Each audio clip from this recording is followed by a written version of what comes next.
And what's going on, guys? I'm Minicall here coming at you. Not too sure what's going on with OBS. I actually need to play with it a little bit. For whatever reason, it bumped off essentially just the intro and just kind of the initial playthrough. So I do apologize for that. So we're basically going to just kind of start mid-fight over here. So basically, just kind of what's happened so far. I am currently still in the first fight.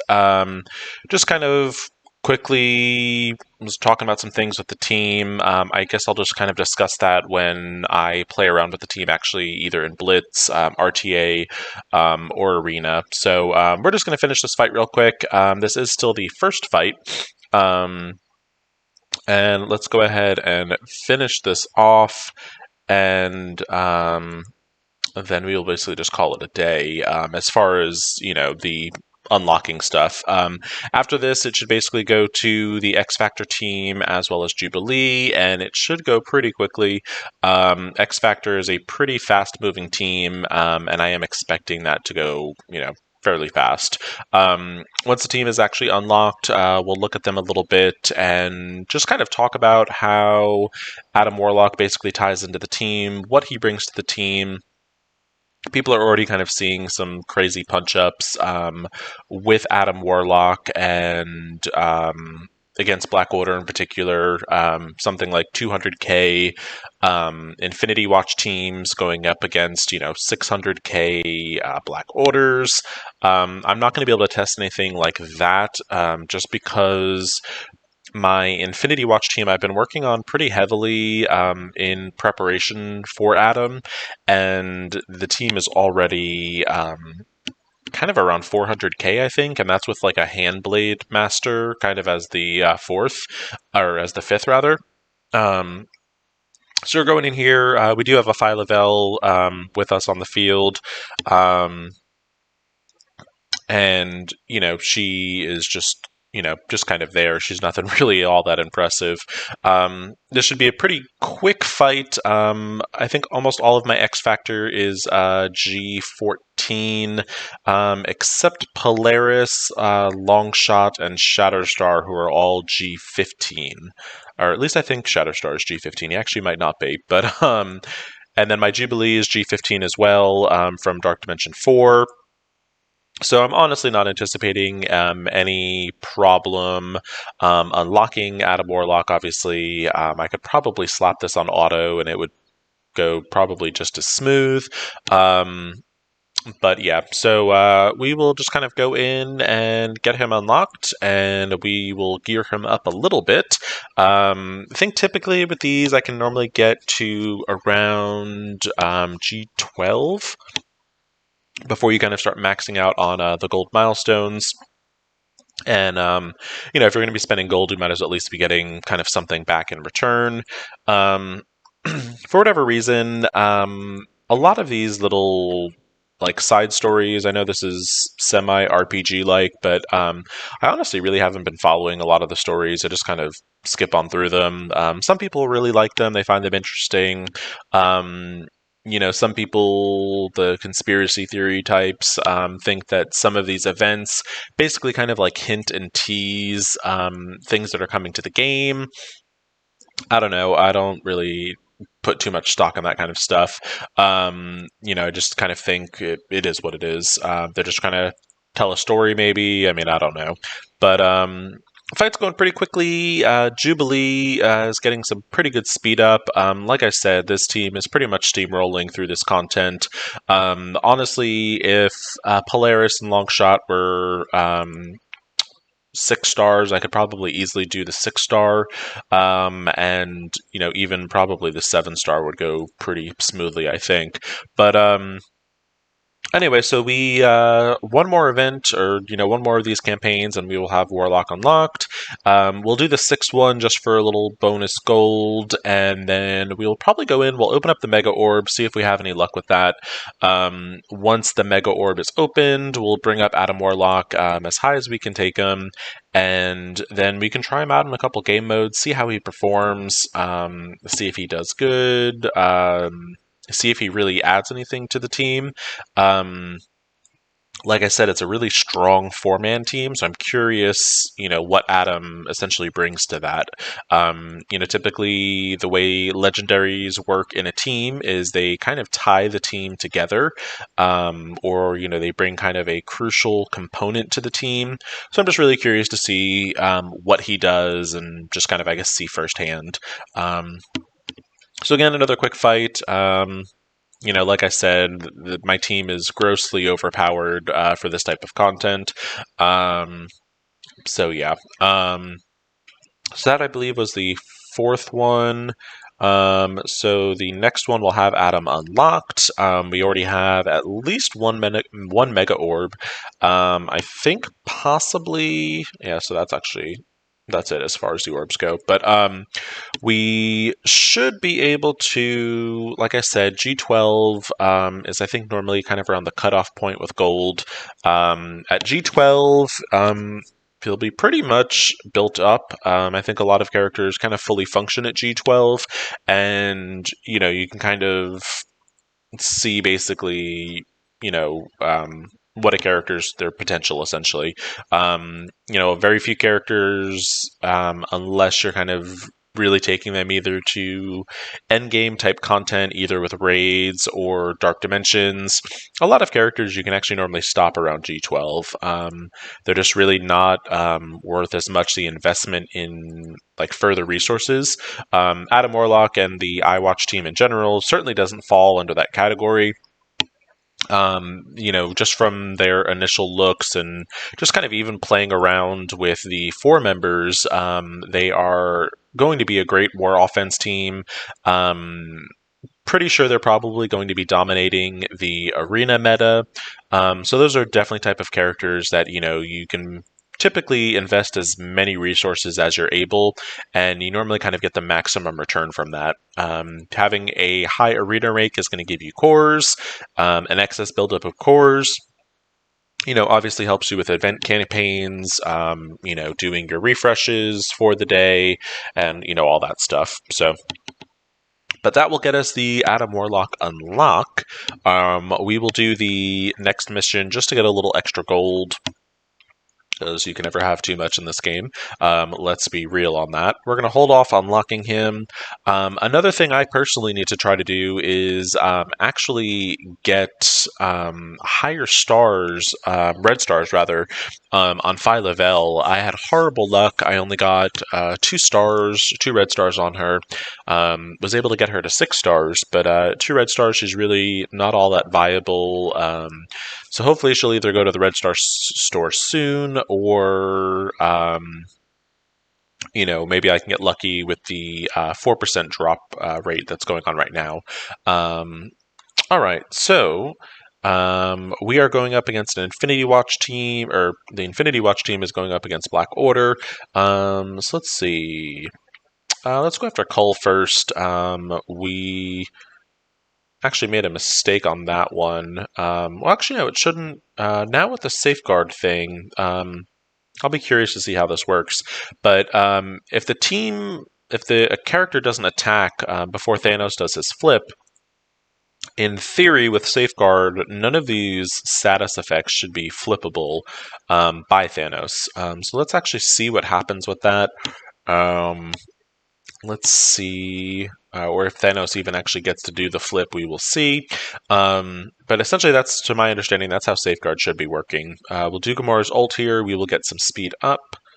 Go ahead, pop her special, and boom, that cleared that off. So we've got a Surfer. Let's see. Let's go after Sinister. I think what I'll also do is, so Adam should be getting that safeguard from his ult, so there we go. So that'll have safeguards on the field. And then also, so let's see, with Phylavel, so this should also give the death proofs, which I want to say that also triggers Adam's safeguard mechanic as well. I really have to look at this team and just really kind of look at things. But was kind of keeping Thanos alive so he could do a flip, but he hasn't flipped yet. And the only character currently with Safeguard is actually Adam and Phi Lavelle. So Thanos should be flipping on his next turn. So let's see what happens. I just kind of want to make sure that mechanics are kind of working, I guess, as they read. And I would assume that's the case. That's definitely why this team, I think, counters Black Order so well, is because of those safeguards and the buff clearing, and essentially. All right, that's so weird. I could have sworn we had a full a full Black Order team. So I'm surprised Thanos. He should have flipped on that turn, which is really odd. Anyway, we can definitely probably test that out somewhere else. So let's go ahead. We will finish this fight up real quick. Like I said, we will pop a Mega Orb and then take Adam up as far as we can. I've already actually been seeing a lot of Adam Warlocks and full Infinity Watch teams in RTA, and I don't know if it's. I haven't really looked. I was at work when I was facing them, so I wasn't paying too much attention. But they lost pretty easily to my 4 iWatch and Doom. So I don't know if they were like little atoms or sloppy gameplay on someone else's end. I'm not too sure. So we'll take our own iWatch in and kind of see if we can emulate that, if we, can basically just like keep steamrolling. Who knows? So let's just go on in. So we can now unlock Adam. We will take him up. I don't think I've spent any gold, or at least not too much gold. Yeah, so I spent 60k, which I don't remember what I spent that on. But so we can spend up to about 2 mil for Adam. So that's 250 right there. So we can spend up to maybe about 1.8, and then we will stop. Let's see. Let's just go ahead and take him up to 65. I think that makes things a little easier. That'll definitely get him up to G12, and that will basically cap out our gold. Like I said in my previous iWatch video, definitely he is going to go Striker, and that is just to basically tie in with Nebula. Now with all 5 of the iWatch characters, Nebula has a 100% assist chance, so she will be assisting every single turn. So basically this team is looking at a bare minimum of triple taps every time one of the Strikers goes, which is definitely the only team I can really think of that has even a remotely similar mechanic, but they don't synergize quite as well, would be the Young Avengers with Miss Marvel. Basically, she has that assist mechanic with hero brawlers, but because there isn't technically a 5th Young Avenger, there's not that same level of synergy that iWatch has. But so let's see how we are doing gold-wise. So we are just about maxed out. And we are actually gold poor. We have no money. It's so sad. Let's see. I think I should probably have at least a gold orb. We can at least bring his abilities up. I didn't realize I was actually so low on gold. I would not have brought him up to level 65 quite yet. But we've got one little gold orb, so let's cross our fingers for some good gold. Not the case. 240, not very much. But that at least should be able to get us at least some of his abilities up. So he applies Safeguard, revives on turn, clears regeneration. Let's see, what else does he do? He also applies Safeguard to that character. So that really kind of ties in with Phi Lavelle's ultimate. And then he's also gained 10% max health, and the Infinity Watch allies are getting health as well. So we'll take that up as high as we can. Definitely a good T4. And if I was not poor, I would probably T4 this. But that is okay. So I should actually be able to get his abilities up to 664 as far as with the gold. Let's see. Boop. Okay, that is done. And let's see. bear with me while we just gold him up real quick. And that is done. And now we'll go and do his basic and get that golded up as well. So kind of just looking at them, as far as Adam goes, his basic is definitely basic, passive, and I would say probably his special are the ones that are really kind of standing out to me just from like a quick look. Basically with his basic, with him kind of doing these double taps with Gamora, or not with Gamora, with Nebula. So basically, with him doing his double taps with Nebula, you're potentially looking at 4 bleeds per turn. So this is definitely a very strong T4 for a basic. Looking at his special, again, an additional 120% damage is pretty good. But the main thing with this one is you're also getting the, he's going to apply Disrupted to all enemy protectors for 2 turns, not just 1, really kind of solidifying that Black Order counter. The ultimate, meh. It's not so bad. It's 70% extra damage, but it's not that amazing. It's definitely a T4 you could kind of save. And then his passive over here, obviously, when he drops below 20%, he's going to gain 2 deflects, so give him a little more survivability, and then an additional 10% max health for himself, as well as all Infinity Watch allies. Bring that up to 30%, so that's a really big health boost for this team. But so our little baby Warlock over here, he is at just shy of 40k, so not too bad, and he actually should probably jump up to at least 40k with the ISO 8 add-on. So I'm just going to do him up to ISO 8 level 4, just because that's essentially what I can equip him with. And again, like I said, we are going to do him as a striker. And if you're curious as to why, you can certainly look at my previous iWatch video, and I really kind of go into more in depth why this makes sense. But we will pop him up to Striker level 4, and actually I'm curious to see how much that boosted his power. And all right, so we got him up to 45k. So that boosted him up about another, what is that, 6k. So pretty good. Let's go in, let's quickly modify the actual team composition. I've been running this team on Blitz with a Handblade Master, which is certainly not something I would recommend. But the team actually was still doing pretty good, and that just shows the power of the 4-man team and how well this 4-man team worked, even without their legendary. And that's kind of a rarity. A lot of the legendary-based teams don't function as well without their legendary.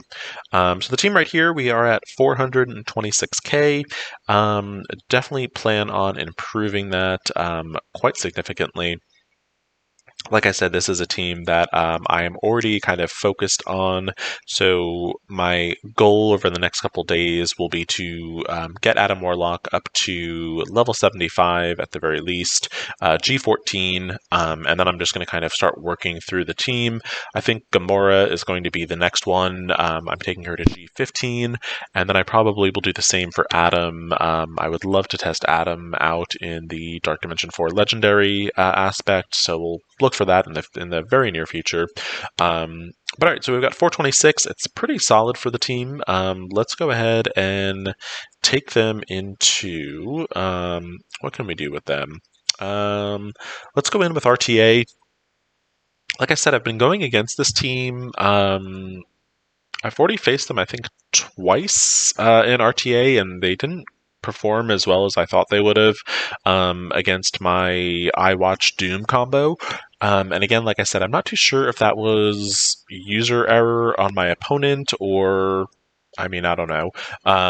So let's just see what we get matched with. Kind of what happens, how the team performs. So this is exactly a mirror match. Obviously a punch down. I've got the bigger Gamora. They've got a bigger Adam. But yeah, so let's see how this goes. I think honestly with this team, your primary target should still be Gamora. She is definitely the dangerous one on the field. Her kind of attack power has become really crazy.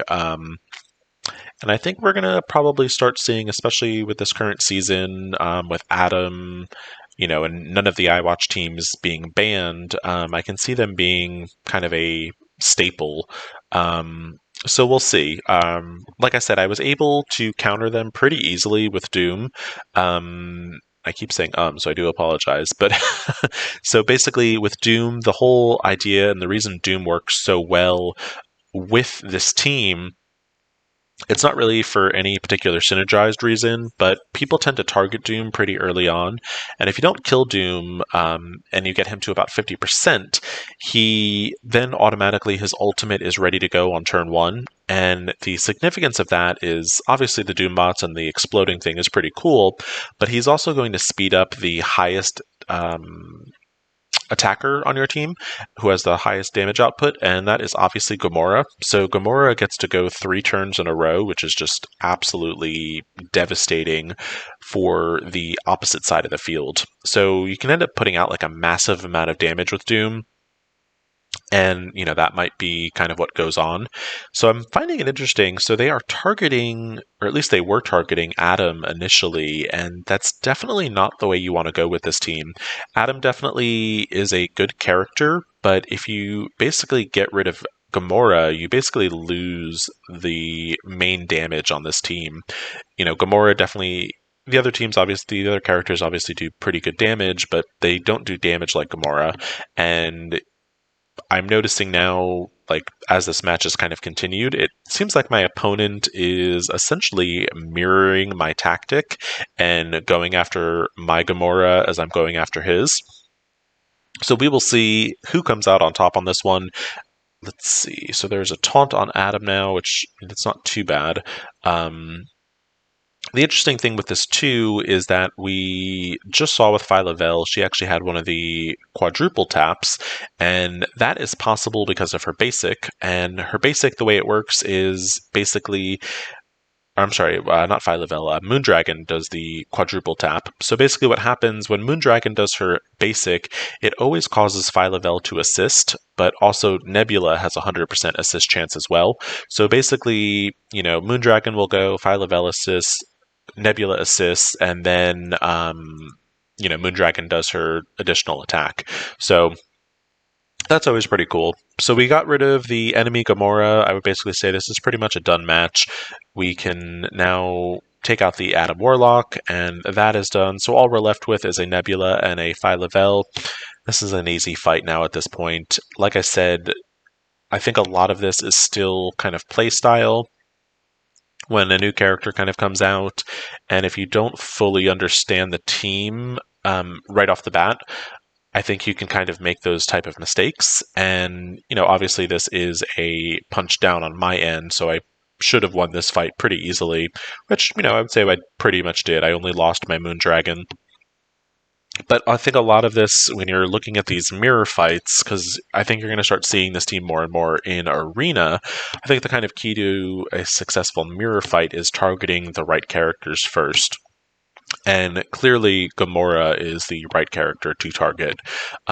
So we will go in with another fight. We'll see if we get something that is not a mirror match, which not really thinking that might be the case. I think a lot of them are going to be just mirror matches because of, people are excited for Adam. iWatch is a good team. So we did get a non-mirror match. 426k, really no meta characters, and this should probably be a pretty quick and easy fight. Let's see. I guess we'll go after Emma first. She's probably the best character they have, either her or Ghost. But let's see. This should actually finish off Emma. And that's just what I said with why Gamora should basically be your primary target when you're going up against Infinity Watch is because the way she just literally deletes characters. That triple tap that she does with her basic, and then also having Nebula assist and her essentially doing a fourth attack, it's just really devastating unless a character has either crazy high health or crazy high defense. And that's why I'm saying if you are going up against an iWatch team and you're looking at, who do I target first, Gamora should always be that primary target. The cool thing, too, is if she gets a kill with her ultimate, she then also gets speed up. So we're going to go in here real quick and let's finish off Minerva.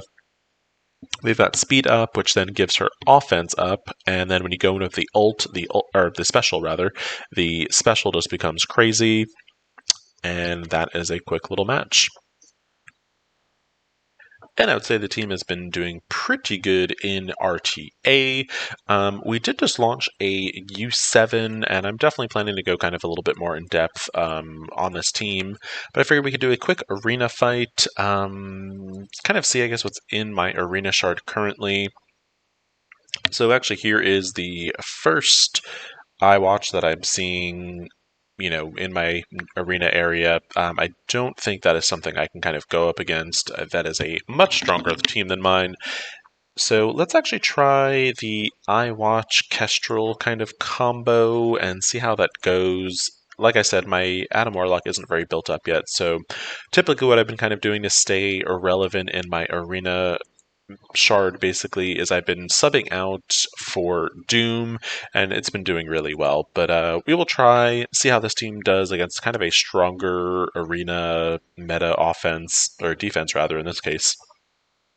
We'll wrap that up, and I will do a couple U7 fights just to see how they do as far as like raid viability. Had kind of looked at iWatch a little bit early on as far as being like a raid viable team and just kind of how they were doing. And at the time, they were needing a lot of raid heals after basically every fight. And I'd be curious now with Adam Warlock if they have a little bit more survivability with those death proofs kind of being spread around and, all that stuff. So the current team I'm facing, the go-to strategy, and I'm basically doing the same thing, is when there is a Kestrel, the main thing is to get rid of that Kestrel first. And then we are kind of just going after the old tried and true iWatch strategy, and that is going after Gamora. Like I said, if you can pretty much take out Gamora, the team normally does fall after that. So that's basically just how I've been doing it. And, with Doom, even using Doom against this team, even with Kestrel, you're not necessarily using Doom for his summons and for the bots exploding because Kestrel kind of negates that.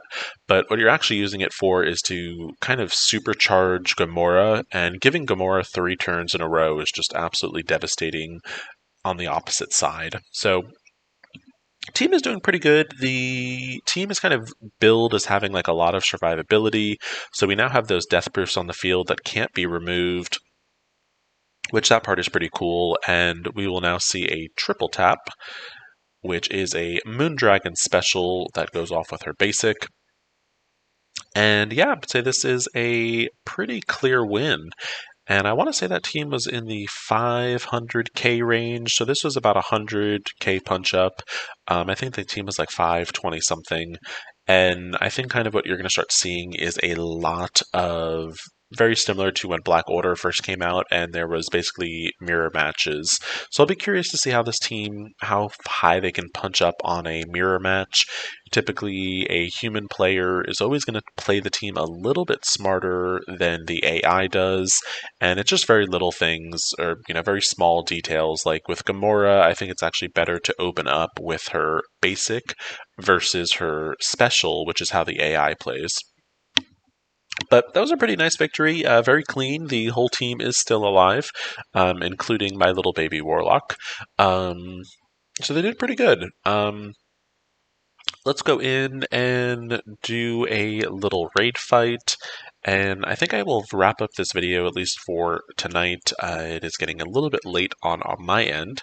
And I'll probably test Adam Warlock out a little bit more tomorrow, kind of morning/afternoon. If I can kind of get the stream thing working correctly tomorrow, we'll do a live stream and just kind of play around with him in the morning and, kind of give some additional thoughts on how he functions, how the team works, and, even if they are a viable raid option. So Let's go on in. They are 431k now, almost 432. I did upgrade Phylavel to Striker level 5 as well, so that's boosted the team up just a little bit. So we'll go in, we'll do a quick little raid fight and see how they do. See if they are still basically needing raid heals after every match, because that was basically the big drawback to them. And they have a lot of sustainability on a single match as far as like the death proofs and not dying, but do they have the healing sustainability to basically be raid viable is the question. So looking here, this is basically not going to, let's see. Yeah, let's go ahead and ability block Captain America.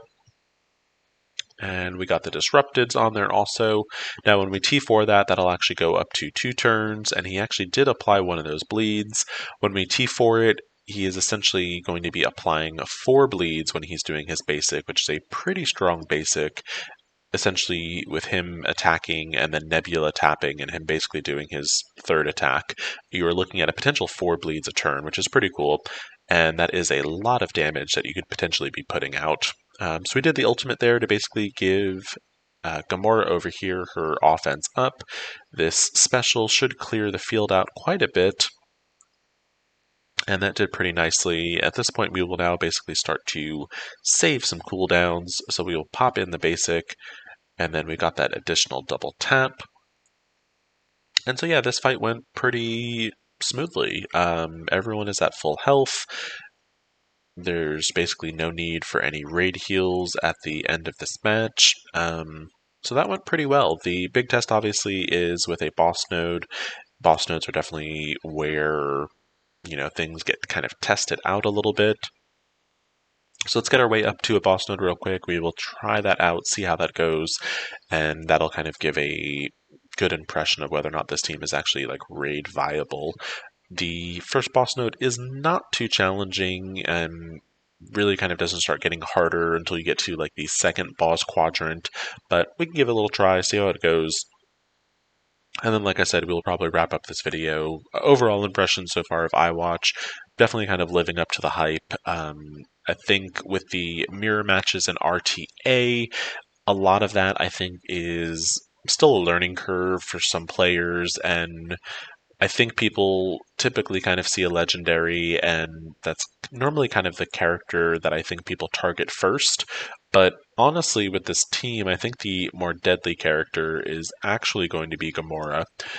So looking here with his ultimate, let's go ahead and get those safeguards back on the field.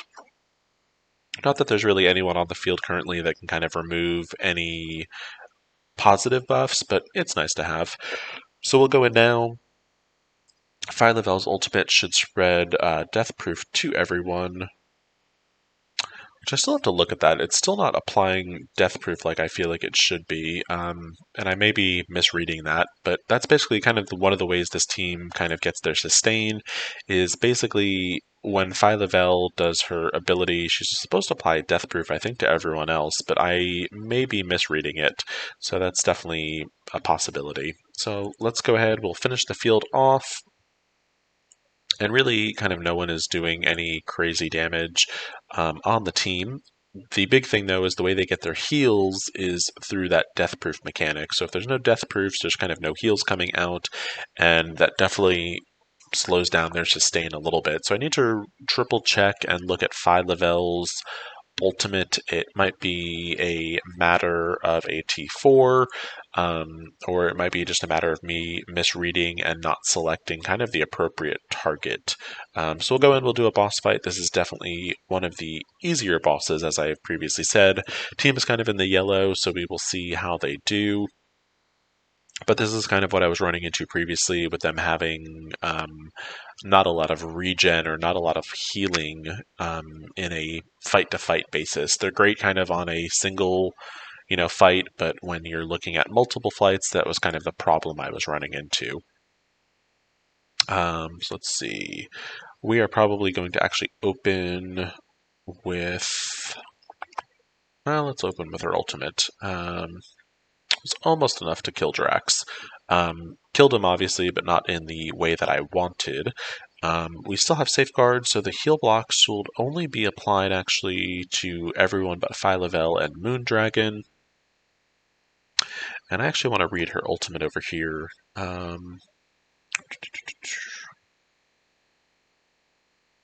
Yeah, so that's the weird thing, is the Deathproof didn't apply even though the character I attacked had a positive effect.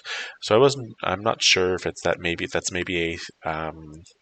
it's a caused by either like a phantom buff, if that's kind of what happened. But basically every time she does her ultimate, if the enemy has a positive buff, she should be applying Deathproof, which then kind of triggers this little chain reaction, which causes Adam Warlock to apply Safeguard to everyone, which basically makes that death proof non-removable. And with the death proof, they're actually also supposed to be getting drained, so that's basically how the team is supposed to kind of heal themselves. So it's interesting that that wasn't working kind of as intended, or I don't know, but definitely I think that's something that needs to be maybe looked at a little bit more closely on my end. But let's go ahead and get rid of those negative effects. We got barrier going. We should be able to finish off this field pretty easily. Let's go ahead and quadruple tap the sentry over here. And we actually were only able to get a triple tap because he died. We will go after Magneto over here. And we've got the blinds all over the place. And this could be kind of tricky with this team. They don't do very well when they're blinded and you've already used up Phylavel's special. They really don't have any other way of clearing debuffs, and a team being blinded for an entire turn can kind of make or break a team sometimes.